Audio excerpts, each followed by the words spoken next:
after two, I broke down and stuff. So we got that coolant leak fixed. It was the downpipe, and it was a fun project, painful project. I missed my window of delivery for the next day, which was yesterday, which was Wednesday, January 22nd of 2020. And I got all excited because I'm just 8 hours away and I can get it there and done. Parked my truck got out of the day and parked the truck to pre-trip. Make it later on for couple more minutes just to make sure there's no leaks. There are no leaks. And I'm like, wait a minute, my voltmeter is reading at 12 volts. My truck cuts off the bunk, the sleeper berth, and I was like, oh, not now. So we had another problem. We had the alternator to replace, which took them about not even an hour work. It's an alternator.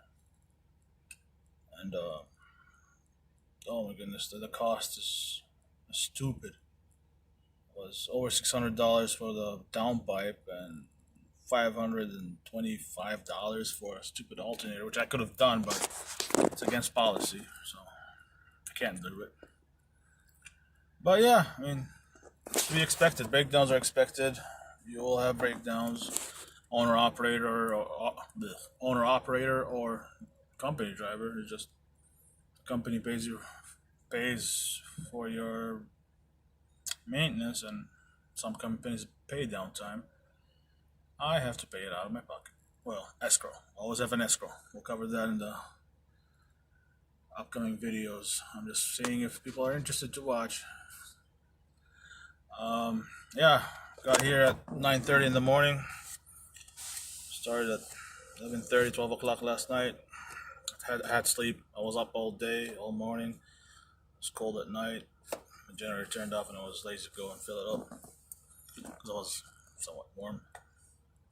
Yeah, the whole morning it was just waiting on the mechanics, the parts. The parts came in noon, and alternator got done at 6 o'clock. I parked it and slept until 11:30 and got up and came here. On the way here, Texas, I parked the truck because of my 30 minute break reset, and sure thing, I was leaking. Brand new freaking downpipe, but I just got it, so I just retightened the bolts and added a gallon of oil, coolant. It was fine, and brought it all the way here. So far, so good, praise the Lord. No leaking, nothing. I'm waiting for it to cool down a little to go and check the coolant level, top it off if needed. Be safe out there.